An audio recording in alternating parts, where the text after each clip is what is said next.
Hello નમસ્કાર મિત્રો, દરેકનું હાર્દિક સ્વાગત છે. મિત્રો ધોરણ 7 વિષય છે સામાજિક વિજ્ઞાન. મિત્રો પ્રથમ પરીક્ષાનો પેપર છે જે આપણે 6/10/2025ના રોજ લેવાશે. 3 કલાકનો સમય અને 80 ગુણનું પેપર હશે. મિત્રો આ પેપર સોલ્યુશન તમને તમામ સંપૂર્ણ છેલ્લે સુધી કરશો તો ઘણો બધો ફાયદો થશે. અને મિત્રો ખાસ કરી વિડીયોને લાઇક અને ચેનલને સબસ્ક્રાઇબ કરવાનું ના ભૂલશો. તમારા તમામ વિષયના પેપર સોલ્યુશન અહીં મળી રહેશે. જોઈએ છીએ વિભાગ એ થી શરૂ કરીશું. પહેલું એક છે તેની અંદર આપણે વિકલ્પો આવે છે. તો વિકલ્પોની અંદર પહેલો વિકલ્પ, ઉત્તર ભારતમાં કયા રાજ્યના અવસાન બાદ નાના નાના રાજ્યો સ્વતંત્ર થયા? તો તેની અંદર આવશે હર્ષવર્ધન, ઓપ્શન બી. ત્યારબાદ આગળ છે બુંદેલખંડનું રાજ્ય પાછળથી કયા નામે ઓળખાતું હતું? તો આવશે જેજોગ ભુક્તિ. ત્યારબાદ 3, માળવાના પરમાર વંશના શાસકોમાં નીચેનામાંથી કોનો સમાવેશ થતો નથી? તો આવશે કુમારપાળ, કારણ કે એ મિત્રો એ પરમાર વંશનો નથી. ત્યારબાદ 4, 8મી સદીમાં બંગાળમાં કયા વંશનું શાસન હતું? તો આવશે મિત્રો પાલ વંશનું, ઓપ્શન સી.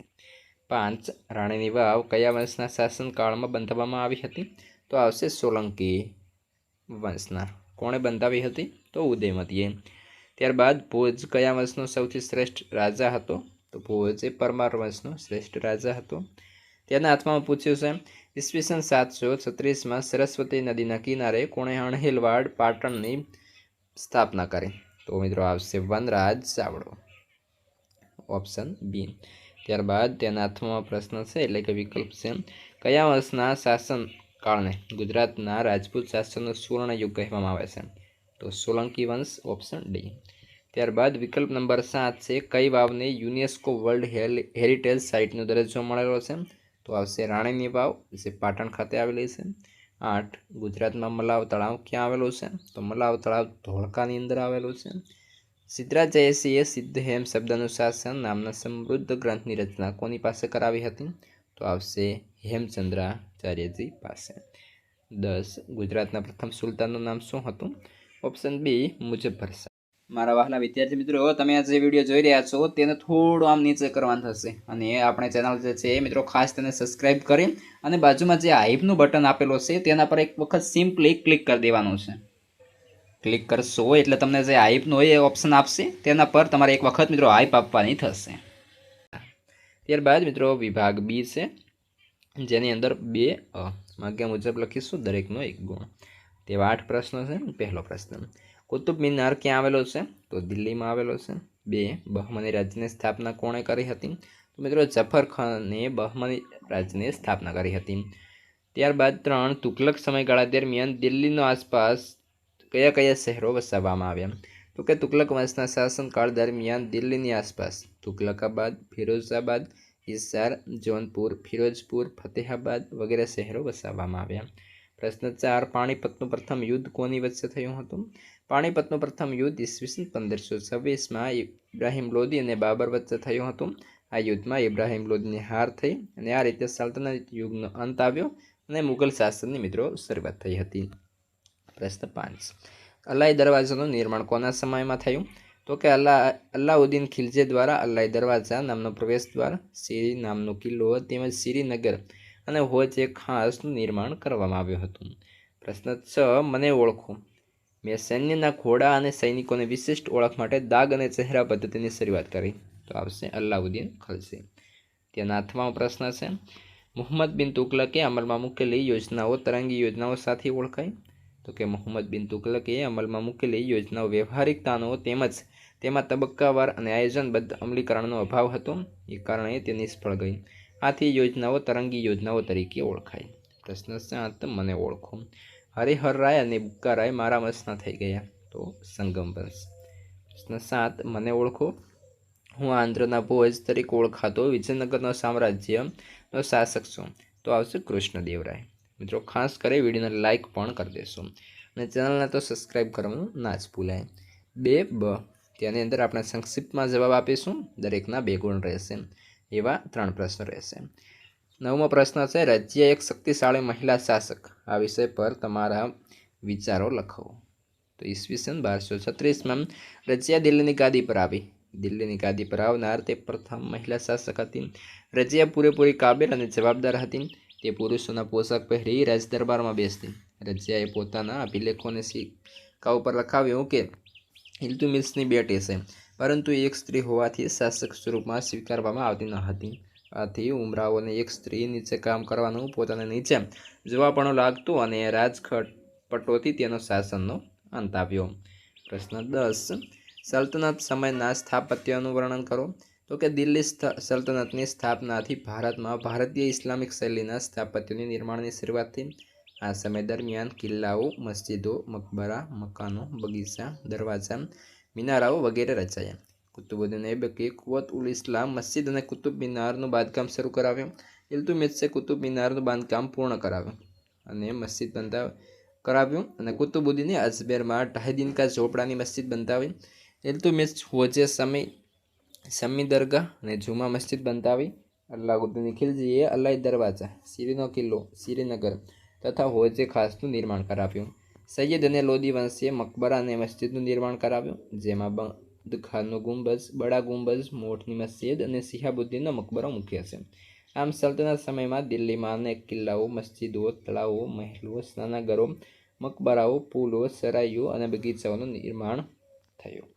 પ્રશ્ન 11. કારણ આપો. કૃષ્ણદેવરાય આંધ્રના ભોજ તરીકે ઓળખ પામ્યા. ઉત્તર.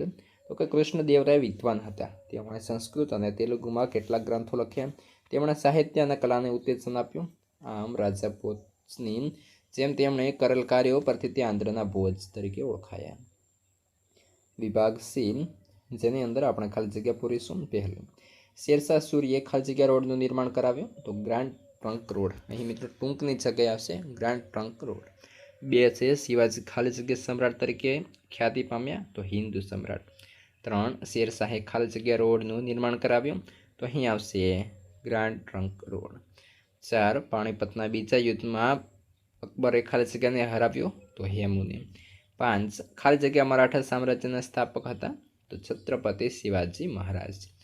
ખરા કે ખોટા? 6 નંબરે છે. તો જેની અંદર ઉપરકોટનું મૂળ નામ ઇલ્વદુર્ગ હતું. ખોટું. 7, દુનિયામાં એક જ જગ્યાએ પહાડ પરથી સૌથી વધારે મંદિર હોય તેવું સ્થળ પાવાપુરી. સાચું. 8, ગુજરાતમાં કચ્છ અને કાઠિયાવાડમાં પાળિયાઓની પરંપરા આજે પણ જીવિત છે. ખોટું. 9, કવિ જયદેવ ગીત ગોવિંદ ગ્રંથના રચયિતા છે. ખરું. 10, મુઘલ કાળ દરમિયાન ચિત્રકળાનો સુવર્ણયુગ હતો. ખરું. 11, હરિપાલ દેવે સંગીત સુધાકર નામનો ગ્રંથ લખ્યો હતો. ખરું. ત્યારબાદ મિત્રો વિભાગ ડી છે, જેની અંદર આપણે દરેકના 2 ગુણ રહેશે. તેવા 3 પ્રશ્નો છે. પહેલો પ્રશ્ન છે, શબ્દોની સમજૂતી આપો. અગ્નિકૃત ખડકો. કે જ્વાળામુખીના પ્રસ્ફોટનના વખતે પૃથ્વીના પેટાળમાં રહેલા મેઘમાં આંતરિક ભાગમાંથી નીકળીને પૃથ્વીની સપાટી પર પથરાય છે. આ મેઘમાં ઠંડો પડતા જે ખડકો બને છે તેને અગ્નિકૃત ખડકો કહે છે. 2, જળપ્રપાત એટલે કે જળધોધ. તો કે નદીનું પાણી તેના માર્ગમાં કોઈ ખડક પરથી સીધી ઢોળવાળી ખીણમાં કે નીચાણવાળી ભૂમિ પર વેગ સાથે પથરાય છે. તે જળધોધ કહે છે. જળધોધની ઊંચાઈ અને તેની વેગની તીવ્રતા ખૂબ વધુ હોય તેને જળપ્રપાત કહે છે. 3, ભુવા એટલે કે બારખન. રણ પ્રદેશમાં પવન તેના વેગ સાથે રેતીને એક જગ્યાએથી બીજી જગ્યાએ લઈ જાય છે. જ્યારે પવનનો વેગ મંદ પડે છે ત્યારે ઉડીને આવેલી રેતી જમા સપાટી પર કોઈ ભાગ પર જમા થતાં રેતીના ટેકરીઓ બને છે, જે રેતીના ઢુવા તરીકે ઓળખાય છે. ત્યારબાદ આગળ છે ઈ, જોડકા જોડો. તો જેની અંદર આપણે જોઈશું પહેલું ધ્વનિ પ્રદૂષણ. તો મિત્રો તેની સામે આવશે સી.